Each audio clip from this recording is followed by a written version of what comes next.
세계 각국에는 천혜의 입지를 갖춘 난공불락의 성들이 참 많이 있습니다. 제가 이렇게 설교를 준비하다가 이 성들을 이렇게 찾아보니까요, 정말 많은 이 난공불락이라고 부를 만큼 이렇게 천혜의 자연 조건을 갖춘 그런 성들이 참 많이 있더라고요. 대표적으로 오스트리아의 잘츠부르크 성이라는 곳이 있는데요, 이 성은 무려 700년 동안 적의 침입을 허용하지 않았다고 합니다.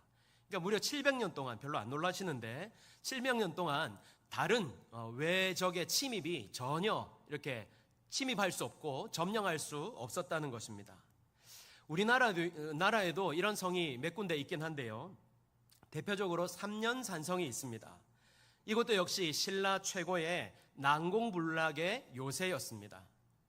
그런데 성이 이렇게 견고하고 그래서 난공불락을 자랑해야 하는 이유는 어디에 있을까요? 옛날 사람들은 이렇게 성을 중심으로 생활을 하였습니다. 평소에는 성 안에 있는 사람과 성 밖에 있는 사람 이렇게 섞여서 살지만 위기 상황이 오면, 예를 들어서 전쟁이 일어나서 다른 나라가 쳐들어온다든지 혹은 위급한 상황이 생길 때면 모두 이렇게 성 안으로 피신을 해서 위기를 극복할 수 있었고 또 생명을 구원함을 받을 수 있었습니다. 그런데 오늘날에도 이처럼 사람들은 자신의 안전을 보장해주고 자신을 지켜줄 성을 찾습니다. 그래서 사람들은요, 돈이 성이라 생각하고 돈을 견고한 성이라 생각하여서 그것을 쫓아가는 사람이 있는가 하면 인맥이 자신을 지켜줄 것이라고 생각하여서 사람들과 관계를 맺는 것을 중요하게 생각하는 사람들이 있습니다. 그래서인지 아파트 이름도 캐슬입니다. 뉴캐슬, 롯데캐슬, 무슨 캐슬, 캐슬이 그리 많더라고요. 하지만 과연 그것이 우리를 지켜줄 수 있을까요?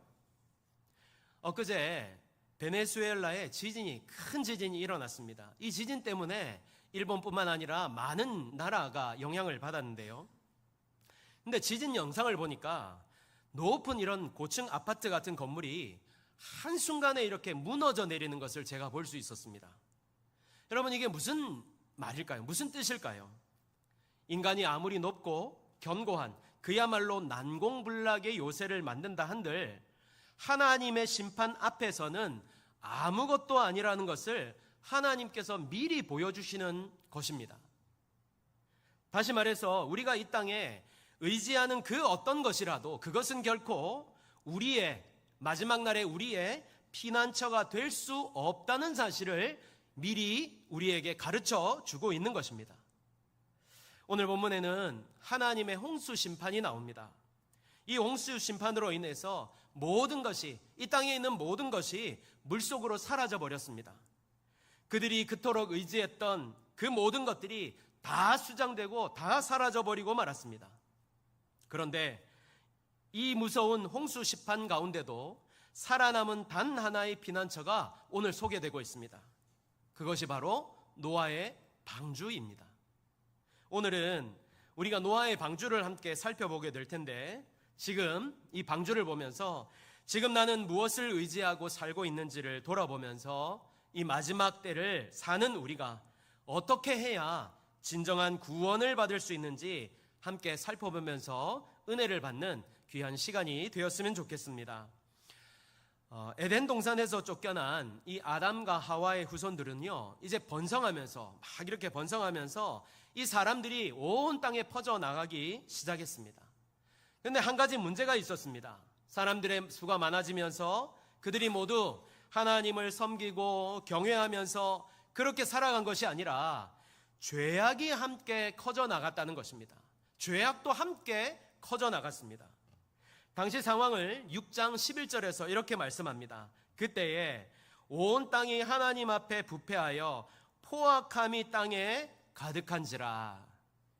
여기 보니까 당시 사람들의 죄를 크게 두 가지로 이렇게 보여주고 있는데요, 첫 번째는 하나님 앞에 부패하였다, 이렇게 표현하고 있습니다. 여기 부패하다라는 말은 히브리어로 샤하트라는 말인데요, 썩다, 망가지다, 타락하다, 이런 뜻입니다. 썩다, 망가지다, 타락하다. 이 표현은요, 단순히 그냥 도덕적으로 조금 이게 나빠졌구나, 좀 이렇게 거짓말하며 살아가는구나, 이 정도가 아닙니다. 하나님께서 창조하신 그 인간의 본래 모습이 완전히 무너지고 완전히 타락했다는 것입니다. 특히 하나님 앞에라고 표현하고 있는데요, 이 하나님 앞에 부패했다는 표현은 하나님이 보시기에 마음과 그 삶 전체가 완전히 죄로 썩어 있었다는 것입니다. 그러니까 그 죄가 그 사회를 지배하는 그 일상이 된 그런 삶을 살고 있었다는 것이지요. 그리고 두 번째, 포악함이 가득하였다, 이렇게 표현하고 있습니다. 이 말은요, 단순히 사람들이 사나웠다 이 말이 아니라 욕심 때문에, 이 욕심 때문에 주체를 하지 못해서 남을 해하고 거짓을 행하고 폭력을 행하고 이런 포악함이 사회 전체를 뒤덮었다는 것입니다. 여기서 순서를 눈여겨보아야 되는데요, 어떻게 표현하고 있죠? 하나님 앞에 부패하여 포악함이 땅에 가득하였다. 그러니까 하나님과의 관계가 무너지니까 결국 사람과 사람과의 관계도 무너지게 되었다는 것입니다. 여러분, 오늘날에도요, 역시 마찬가지입니다. 하나님과의 관계를 왜 강조합니까? 왜 무엇보다 하나님과의 관계가 발라야 된다, 바른 관계가 되어야 된다고 강조하고 있을까요? 하나님과의 관계가 바르지 못하면 우리의 모든 것, 삶이라든지 관계라든지 생업이라든지 모든 것들이 다 엇나가기 때문입니다. 더 쉽게 말씀드릴까요? 하나님과의 관계가 바르지 않아도 사업 잘 됩니다. 그렇지요? 직장에서도 승승장구할 수 있습니다. 자녀도 문제없이 자랄 수 있어요. 그래서 문제가 없는 것 같이 여겨지는데 그게 아니라는 것입니다. 결국에는요, 그 어긋남이 얼마나 큰 결과를 가져오는지 모릅니다. 여러분, 배가 항로를 정하는데 여기서부터 1도만 틀어져도 목표물에 가서 닿을 수 있습니까, 없습니까? 아니, 닿기는커녕 전혀 엉뚱한 데로 가게 될 겁니다. 대포를 쏘는데요, 여기서 0.1도만 잘못되어도 적군이 아니라 아군을 향해 포탄이 날아갈 수 있습니다. 그러면 아군이 다 전멸인 거예요. 그래서 우리는 무엇보다 하나님과의 관계를 바르게 세워야 되는 것입니다. 그런데 당시 사람들이 그렇지 않았다는 것이죠. 그래서 그들이 사는 땅은 점점 어떻게 되어가지요? 죄악이 관영한 곳이 되었고, 결국 하나님은 13절에 보니까 하나님이 노아에게 이르시되 모든 혈육 있는 자의 포악함이 땅에 가득하므로 그 끝날이 내 앞에 이르렀으니 내가 그들을 땅과 함께 멸하리라, 이렇게 결정하신 것입니다. 여러분, 하나님은 오래 참으시지요. 자비하시고 인애가 무궁하십니다. 하지만 하나님은요, 죄를 끝까지 참지 않으십니다. 반드시 심판하십니다. 이 땅의 죄도 역시 마찬가지입니다. 지금 우리가 살고 있는 이 땅이 얼마나 죄악으로 가득 차 있습니까? 심지어 사람들은 하나님을 두려워하지도 않습니다. 더 심지어 믿는 사람들마저 하나님을 두려워하지 않습니다.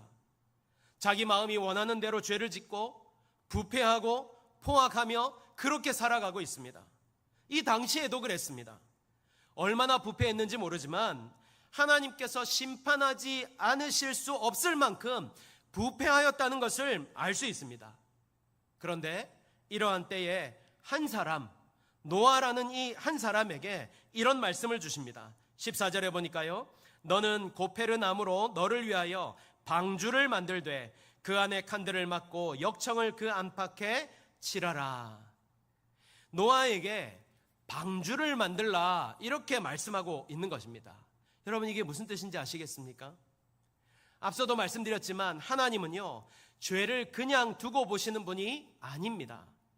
반드시 심판하십니다. 그런데 우리가 여기서 주목할 것은 하나님은 심판하시는 그 순간까지도 살 길인 방주를 만들라고 하신다는 것입니다. 왜 그렇습니까? 파멸의 홍수 속에서도 구원의 기회를 주시겠다는 것입니다. 이것이 바로 하나님께서 우리 인간들에게 베푸시는 은혜입니다. 여기서 중요한 것이 무엇입니까? 이 방주의 아이디어를 누가 내었습니까? 노아입니까?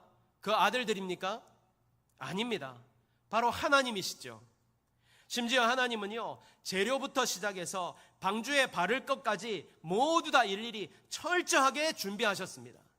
이것이 바로 전적인 주님의 은혜인 것입니다. 그리고 오늘날에도 하나님은 이렇게 이 땅의 수많은 사람들을 위해 또 다른 방주를 준비하셨습니다. 모든 사람이 구원을 얻을 수 있는 방주, 그 방주가 바로 우리 구주 예수 그리스도십니다. 성경은 말씀합니다. 다른 이로서는 구원을 받을 수 없나니 천하 사람 중에 구원을 받을 만한 다른 이름을 우리에게 주신 일이 없음이라 하였더라.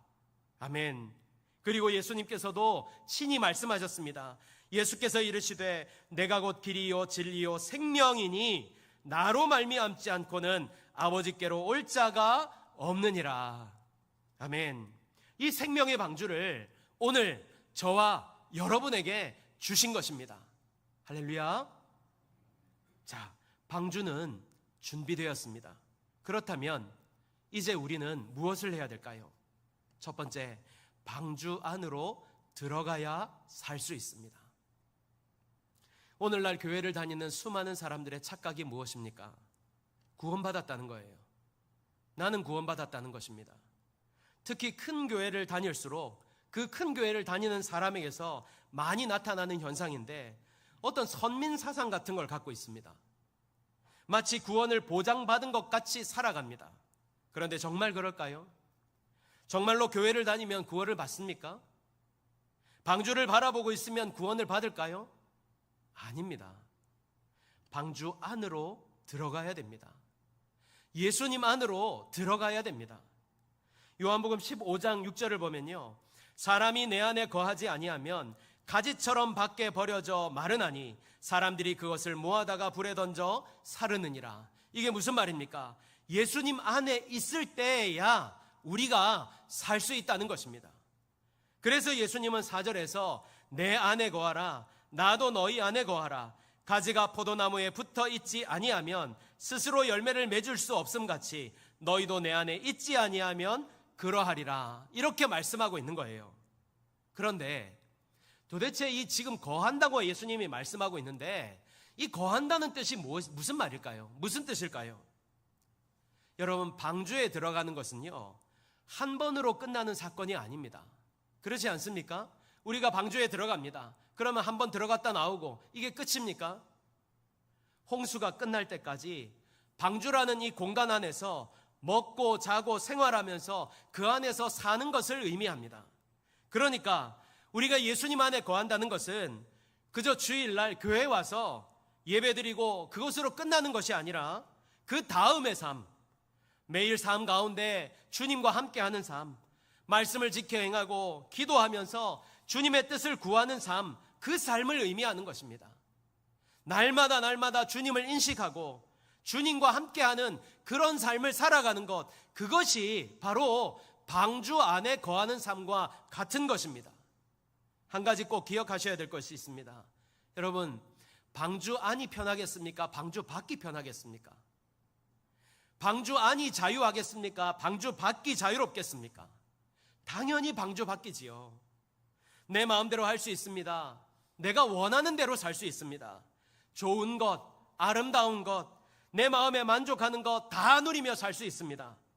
그런데 방주 밖이 아무리 좋아도 그곳에는 우리 인생의 가장 중요한 한 가지가 없습니다.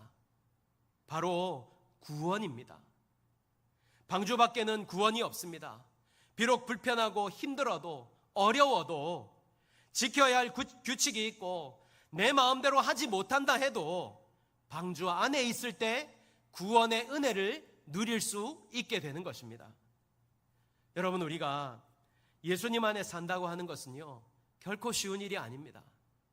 말씀을 지켜야 되고요, 말씀대로 살아야 하고, 급변하는 세상 속에서 말씀을 쫓아 산다는 것이 얼마나 어려운 일입니까? 기도하는 시간을 내야 되는 것 너무나 불편할 수 있습니다.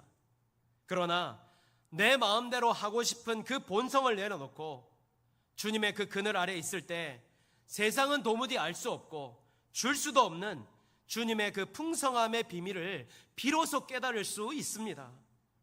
바깥에서 볼 때 방주안은 비록 불편해 보여도 그 안에만 있는 참된 평화와 행복과 생명과 자유가 있기 때문입니다. 그러므로 저와 여러분 모두 예수 그리스도 안에 방주 안으로 들어가는 분들이 되시기를 바랍니다. 주님 안에 거하는 성도들이 되시기를 바랍니다.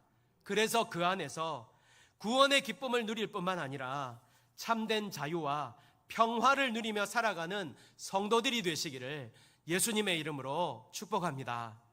두 번째는요, 순종해야 살 수 있습니다. 순종해야 살 수 있습니다. 여러분, 노아 당대에 힘 있는 사람 없었겠습니까? 권력 있는 사람 없었을까요? 재력 있는 사람, 학식 있는 사람 없었을까요? 있었을 것입니다.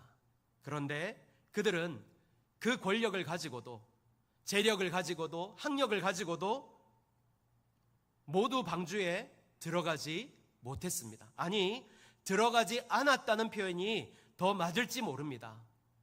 왜 그렇습니까? 상식적으로 도무지 이해되지 않았기 때문입니다. 하나님께서 노아에게 방주를 만들라고 말씀하셨어요. 한 가지 퀴즈를 낼까요? 방주는 어디에 만들어졌을까요? 네?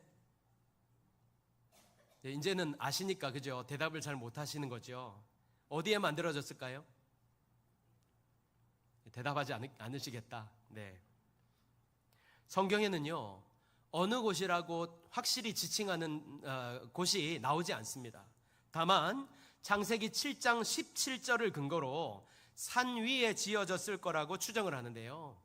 게다가 당시에는 비가 한 번도 내리지 않았습니다. 비가 오지 않은 때였습니다. 그런데 배를 만든다? 여러분, 이 배가요, 우리가 생각하는 그냥 통통배, 작은 돛담배 이 정도가 아닙니다. 이 방주의 크기가요, 무려 길이가 135m 정도 되고 폭이 22m, 높이가 13m에 달하는 어마어마한 큰 배였습니다. 3층 구조로 된 축구장보다 길고 거대한 배였습니다. 이런 걸 노아보고 만들라고 하신 거예요. 이게 상식적입니까? 그런데 중요한 것은 이것입니다. 그럼에도 불구하고 노아가 순종했다는 것입니다. 22절을 한번 같이 볼까요? 노아가 그와 같이 하여 하나님이 자기에게 명하신 대로 다 준행하였더라. 사람들은요, 결과를 중요하게 생각합니다. 그래서 많은 생각을 하고 많은 계획을 하지요. 하지만 그런 우리들에게 하나님은 먼저 순종하라고 요구하십니다. 여러분, 우리가 순종해야 하는 이유는 한 가지입니다. 하나님의 말씀이기 때문입니다. 하나님의 말씀이기 때문에 우리가 순종하는 것입니다. 더불어 순종은요, 이해한 후에 하는 것이 아닙니다. 믿기 때문에 하는 것입니다. 하나님의 말씀을 믿기 때문에, 하나님의 말씀이기 때문에 우리가 순종하는 것입니다. 그런데 당시 사람들이 노아를 얼마나 비우셨을까요? 아마 미쳤다고 생각했을 겁니다. 왜냐하면 자신들의 상식으로, 지식으로 도무지 이해할 수 없는 일이기 때문이었습니다. 하지만 홍수가 일어났을 때 그들의 지식, 그들의 상식, 권력, 재력 모두 다 물에 잠겼습니다. 사람들의 눈에 미련해 보이고 그래서 그토록 비웃었던 그 방주, 순종의 방주만이 물 위로 당당히 떠오를 수 있었습니다. 여러분, 세상은 우리에게 자꾸만 무엇이 있어야 된다고 말합니다. 권력이 있어야 되고 재력이 있어야 되고 지식이 있어야 된다, 이렇게 말을 합니다. 그것이 너를 구원해 줄 방주가 될 것이라고 가르치고 있습니다. 하지만 여러분, 우리가 진정으로 살 길은요, 우리가 진정으로 살아가야 될 길은 하나님의 말씀에 나를 던지는 것입니다. 비록 이해가 되지 않아도, 상식적으로 내 경험으로 맞지 않아도 주님의 말씀에 귀를 기울이고 주신 말씀대로 준행하는 것입니다. 뿐만 아니라 오늘 노아가 우리에게 도전하는 것이 한 가지 더 있습니다. 노아는 순종하되 끝까지 순종하였습니다. 흔들렸겠지요? 의심할 때도 있었을까요? 물론 그랬을 수도 있습니다. 그러나 노아는요, 하나님이 명하신 대로 다 준행하였습니다. 하나님이 명하신 대로 다 준행하였습니다. 여러분, 순종 잘 하고 계십니까? 하나님의 말씀을 준행하며 따르고 있습니까? 오늘 노아를 통해 주시는 말씀을 귀담아 듣고 마음에 새기기를 바랍니다. 순종이 제사보다 낫습니다. 우리요, 이 말씀 너무나 어릴 때부터 정말 귀에 딱지가 앉을 정도로 배워왔던 말씀입니다. 그런데 이 말씀이 지금 우리 머리에만 머물러 있지 않습니까? 순종이 제사보다 낫다, 이 말씀이 내 머리에만 지금 남아있지 않습니까? 이제는요, 그 말씀을 내 가슴으로 끌어내려야 됩니다. 내 가슴으로 끌어내려서 이제는 내 마음판에 새겨야 됩니다. 하나님은 우리에게 순종하기를 원하십니다.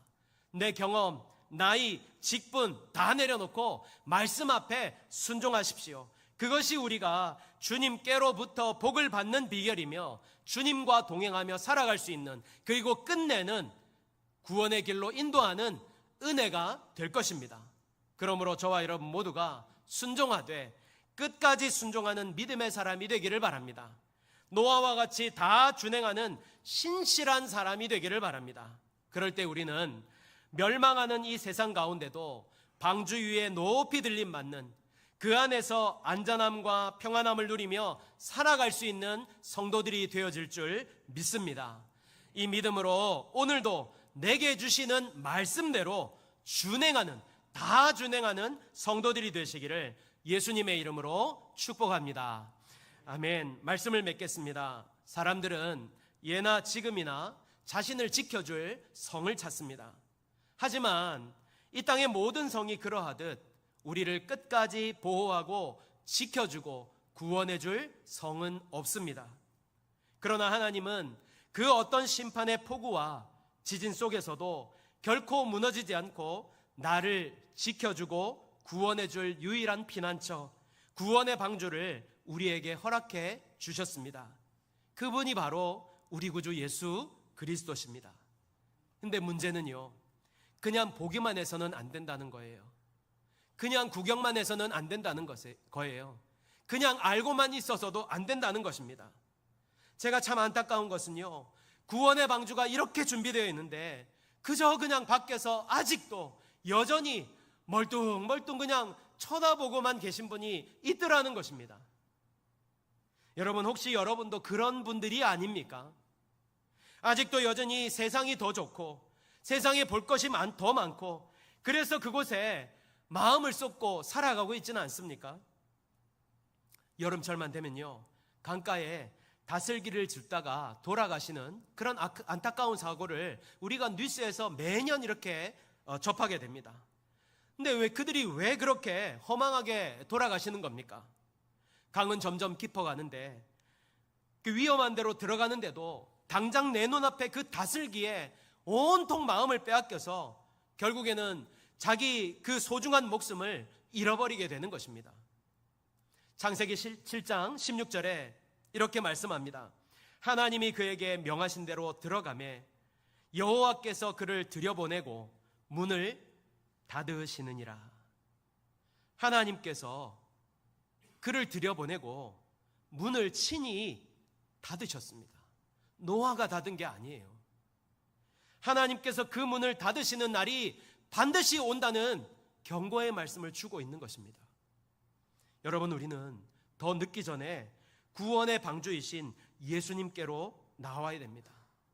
물론 우리가 이렇게 살면요, 이때 노아 때의 사람들처럼 세상 사람들은 다 손가락질하면서 비웃을 것입니다. 당장 AI가 판을 치고 이제 4차 산업을 넘어서 우리가 상상하지 못하는 세상이 막 펼쳐지고 있는데 그깟 믿음이, 말씀을 쫓아 행함이 먹여